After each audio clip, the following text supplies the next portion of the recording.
This is the Kindness Matters podcast, a space for stories that inspire, challenge, and bring us a little closer together. If you've been looking for a reminder of the good in people, you're in the right place, because kindness matters, and so do you. It's kindness we are. Welcome back to the Kindness Matters podcast, the show that believes the most powerful force in the world isn't money, it isn't technology, and it certainly isn't political power. It's human kindness. I'm so glad you're here today because the story I'm about to share with you is one of my absolute favorites. It's a story I come back to again and again, especially on those days when the news makes me want to turn everything off and hide under a blanket. Today we're going to a small town in Canada, a place most of you probably never thought about, a place called Gander, Newfoundland. Population, just under 10,000 people. On the morning of September 11, 2001, Gander was just a quiet, cold, utterly ordinary town on the northeastern tip of North America, a place known mainly for its airport and for moose. And then, the world literally dropped out of the sky. By the time that day was over, nearly 7,000 strangers had landed in Gander. Their planes had been diverted from the skies over America. They came from dozens of countries. They spoke dozens of languages. They didn't know where they were. They didn't know what happened. They were frightened, exhausted, and completely, utterly dependent on the goodwill of strangers. And what those strangers did next is the reason we're here today. To understand what happened in Gander, we first have to go back to the morning of September 11th, 2001. You know what happened. In New York and Washington, the towers fell. Nearly 3,000 people lost their lives. The United States shut down its entire airspace, something that had never happened before in American history. At that moment, hundreds of transatlantic flights, planes that had taken off from London, Paris, Frankfurt, Tokyo, Tel Aviv, Nairobi, and dozens of other cities, were somewhere over the Atlantic Ocean, headed for the United States. And suddenly, there was nowhere for them to go. Air traffic controllers had to make fast decisions. 38 of those planes were directed to Gander International Airport. 38 planes in a town of 10,000 people. Now, here's something beautiful about Gander that most people don't know. That airport, it used to be one of the most important airports in the world. In the days before jets could cross the Atlantic in one stretch, every transatlantic flight had to stop in Gander to refuel. This tiny Canadian town was literally a gateway between continents. Fidel Castro himself once went tobogganing there. Gander had welcomed the world before. It just didn't know it was about to do it again. The first planes began touching down around noon. One by one, 38 aircraft taxied to the terminal, and then they sat. For hours, the passengers couldn't get off. Security officials had to determine whether any of these planes carried a threat. The people inside had no idea what was happening in the world. Some of them were watching movies, others were sleeping. Then the pilot's voice came over the intercom, and everything changed. Imagine being passenger Jacqueline Pinto, flying home to New York after a vacation in Italy. She heard the pilot announce a delay. She had no idea that when her plane finally stopped, she would be more than 1,000 miles from her home, in a town she'd never heard of, with the world on fire behind her. Let's talk for a moment about who was on those 38 planes, because this matters. They weren't a homogeneous group. They came from at least 95 different countries. Business executives and backpackers, families and solo travelers, people flying first class, and the people in the last row of coach. There were Americans coming home, and Europeans visiting for the first time. There were people from the Middle East, from Asia, from Africa, from South America. There was Roxanne Loper and her husband Clark, an American couple who had just completed the adoption of a 2-year-old little girl named Alexandra from Kazakhstan. They were on their way home to start their new life as a family of 3. Instead, they found themselves stranded, exhausted with a toddler who had just been uprooted from everything she knew. There were passengers who had loved ones in New York and Washington, and no way to reach them. Parents of children they couldn't call. Spouses who didn't know if their partner had been in one of those towers. The fear on those planes was immeasurable. There were people of every faith: Christians, Jews, Muslims, Hindus, Sikhs, atheists. And yes, some of the passengers were Muslim. In the hours after the attacks, as the world began to learn who had carried them out, those passengers faced a fear that was entirely their own. The fear of being targeted by their fellow passengers. The fear of being seen as the enemy. That detail matters, because what happened next in Gander didn't apply only to the people who looked American. It applied to everyone, every single soul on those planes. Now put yourself in the shoes of the people of Gander for a moment. It's a Tuesday morning. You're going about your life, maybe dropping the kids at school, maybe heading to work, and then the news comes on. The United States is under attack.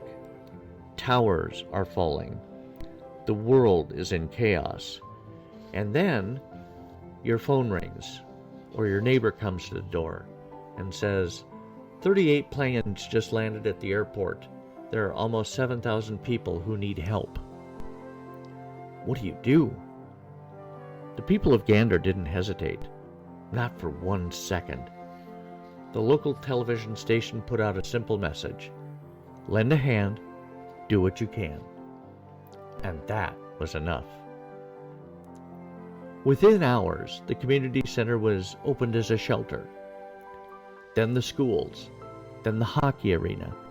The ice rink at the Gander Community Center was turned into, and I love this detail, what Mayor Claude Elliott described as the largest walk-in freezer in the country, packed floor to ceiling with donated food.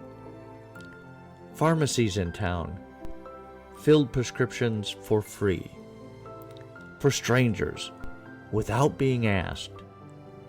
People needed insulin, heart medication, asthma inhalers, and they got them.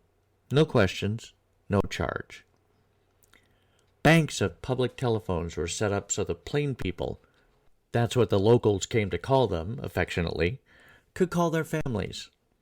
At the time when cell phones weren't universal and international calling was very expensive, Gander made sure no one was left without a lifeline. Locals showed up at the Lions Club, the Legion Hall, and the community centers, and said, "Hey, who needs a shower? Come over to my place." They were inviting complete strangers, people from anywhere and everywhere on earth, into their private homes, to bathe, to sleep, to eat. And the people came. Bruce McLeod was one of those Gander residents.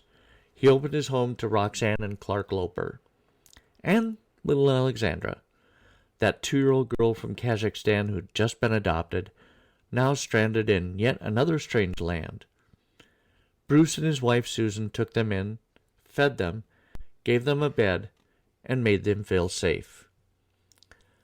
People were in need, Bruce said later, and we were the ones to provide it. Roxanne said simply, they were family immediately. Think about that. Family, immediately, with complete strangers. The local constable, a man named Oz Fudge, was one of the first on the scene. He spent days greeting passengers, reassuring them, guiding them. If you got to see what I saw, he said later, you'd have seen people coming up to passengers, locals, and giving them that hug and telling them, you've got nothing to worry about. You're here in Newfoundland, and we've got you. They organized tours of the town for people who were going stir-crazy from waiting. They hosted concerts by local musicians. They introduced their guests to the local cuisine, including stewed moose, which I imagine was a first for most of those international travelers. They set up bowling nights. They arranged bus trips to see the local scenery. In the middle of a global catastrophe, the people of Gander were trying to make sure their guests could find a moment of joy. And when the children were frightened, because there were children on those planes, scared and confused, a local woman's daughter put on the full costume of Commander Gander, the local town mascot, and walked through the shelters making kids laugh. Because of course she did. I want to pause here and share a few specific moments that I think capture the spirit of what happened in Gander. The small, quiet acts that don't make headlines, but say everything about who the people really are. There was a little girl named Charlotte Gooch, 8 years old at the time, a third grader. Her mother started baking tea buns to bring to the stranded passengers. Charlotte helped. She went with her mom to her school, where 770 passengers were sleeping on the gymnasium floor, and she watched these grown adults see the news on the TV screens that had been set up for them. Watched the horror register on their faces as they understood, finally, what had happened. Charlotte baked and brought warmth. She said in interviews since that she believes that experience is why she owns her own bakery today. There was Constable Fudge, walking his beat, watching kids help their parents carry food and clean sheets and toothbrushes to the shelters. Kids on their day off from school, cleaning bathrooms for strangers because their parents asked them to. It just warms the cockles of my heart, he said. There was the moment in the local Legion Hall where Beulah Cooper organized what's called a screech-in ceremony. It's a beloved Newfoundland tradition where outsiders are welcomed into the community as, quote, honorary Newfoundlanders. Stranded passengers from Germany, Japan, Nigeria, Brazil, people who couldn't have found Newfoundland on a map 3 days earlier, stood in that hall and were told, you belong here now. You are one of us. And there was this beautiful, complicated truth underneath all of it. The people of Gander weren't treating their guests like a charity project. They were treating them like neighbors, like equals. The word that comes up again and again from the passengers isn't helped, it's welcomed. There's a difference. Help implies a gap between the helper and the helped. Welcome says, there is no gap. You are here, and that is enough. On September 13th, 2001, American airspace reopened. One by one, the 38 planes began to leave. And something remarkable happened. The passengers didn't want to go. We really were having a great time with those Newfoundlanders, one passenger said. Others wept. They exchanged phone numbers and addresses with their hosts. They hugged strangers who had become friends. They promised to come back.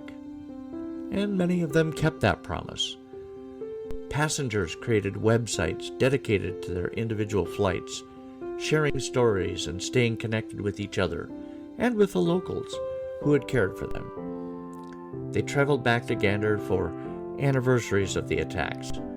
Some of them have returned every single year. But perhaps the most enduring legacy, the one that makes me tear up every single time I think about it, is the scholarship fund. On one of the diverted flights, a woman named Shirley Brooks Jones had an idea. The people of this small town had put their lives on hold to take care of thousands of strangers. What could the passengers do to say thank you? She suggested creating a scholarship fund for local students. Pledge sheets went through that plane, she said, like crazy. They raised over $15,000 before they'd even landed back home. That was in 2001. Today, more than 20 years later, that fund has grown to over $1 million and has sent more than 200 Gander area students to college. And Lufthansa Airlines, the German carrier, named one of their new Airbus planes the Gander Halifax in honor of the Canadian towns that had welcomed their passengers. It was the first Lufthansa plane ever named after a city that wasn't in Germany. Even a 13-year-old boy in California named Mason, who saw the Broadway musical inspired by this story, Come From Away, was so moved that he asked his friends and family to donate to the Gander SPCA and the scholarship fund instead of buying him birthday presents. Imagine, he said, 7,000 people coming up to your doorstep and you just be kind. Yes, Mason, exactly. I want to stay in that feeling for a moment, but I also want to be honest with you because this podcast isn't about just celebrating beautiful stories. It's about using them to learn something. Because here's the truth. In the 20-plus years since September 11th, 2001, we have watched the world move in a very different direction from Gander. We have watched nations close their borders to refugees, fleeing violence, people who are, in every meaningful sense, just like those passengers on those planes. Frightened, displaced, dependent on the goodwill of strangers. We have watched neighbors call the police on neighbors because they looked different, prayed differently, spoke a different language. We've watched political leaders rise to power by convincing people that strangers are dangerous, that the unknown is a threat, that the correct response to someone who is different from you is suspicion, not welcome. We have watched online spaces become arenas of cruelty, where people say things to each other that they would never say face to face, where division is the algorithm's favorite product, because outrage keeps us clicking. We've watched communities fracture along lines of race, religion, politics, and class, and watched those fractures get wider with every news cycle. And I think about Gander. I think about Mayor Claude Elliott, who said, "We saw people from 95 countries that needed help, and we poured out love and compassion for complete strangers because that's what we would want if we were stranded in their place." I think about Janice Goody, the local newspaper reporter who said, "For us, it was just every day. You don't turn your backs on people in need. Just every day. Not heroic, not exceptional, not political, just what you do." And I think about what made Gander capable of that response. It wasn't that they had more resources. It wasn't that they had more time. They had less of both. A small town, a sudden crisis, no warning, and no plan. What they had was a culture of looking at strangers and seeing people first. So what is the lesson here? What do we take away from this extraordinary little ordinary town? I think the lesson is this. Kindness is not naive. It is the most sophisticated, courageous, and practical response to a world in crisis that we possess. The people of Gander didn't look at those planes and ask, who deserves our help?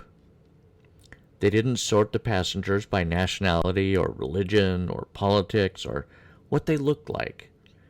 They looked at 7,000 human beings who needed something, and they said, we have it. Come in. And yes, there were Muslim passengers on those planes in the hours after an attack carried out in the name of Islam. And the people of Gander welcomed them too. There were no recorded incidents of hostility, no documented moments of finger-pointing or blame. Because in Gander, the person in front of you was a person, full stop. There is a monument in the small town of Appleton, just outside of Gander, built with $5,000 donated by stranded passengers. At its center is a piece of steel from the World Trade Center. The monument is dedicated to the first responders who ran towards the towers, and to the residents of Newfoundland who ran toward the planes. The mayor of Appleton, Durham Flynn, said something in 2017 that I want to leave you with. He said, there is goodness in the world that floats to the top in times of disaster. Floats to the top. He's right, but here's my question, and I want you to sit with this. What if we didn't wait for disaster? What if the goodness is just there all the time? What if we just chose it? The world came to Gander on September 11, 2001, and Gander said yes. In a week when the world was at its worst, one small town was at its absolute best. Not because they were special, but because they decided to be kind. Because they looked at strangers and chose to see family. The plain people, those 7,000 travelers from 95 countries, didn't forget. They sent money. They sent letters. They came back. Some of them have been back every single year. Because when someone truly welcomes you, it changes you. It stays with you. It becomes a part of your story. And now, it's a part of ours, too. Here's your kindness challenge for this week, inspired by the people of Gander. Find one person who feels like a stranger to you in your neighborhood, your workplace, your community, and instead of looking past them, look at them. Say hello. Ask their name. Let them know they're seen. You don't have to feed 7,000 people. You just have to open your door, even a little, to one. That's how it starts. Human first. Thank you so much for spending this time with me today. If this story moved you, and I hope it did, please share this episode with someone who needs a reminder that humanity, at its core, is still capable of extraordinary things. This episode was made possible by the support of amazing people like Sue Jackson, John Tevlin, and Dave Lewis. We'll be back again next week with another episode, but in the meantime, just remember, kindness matters, and so do you.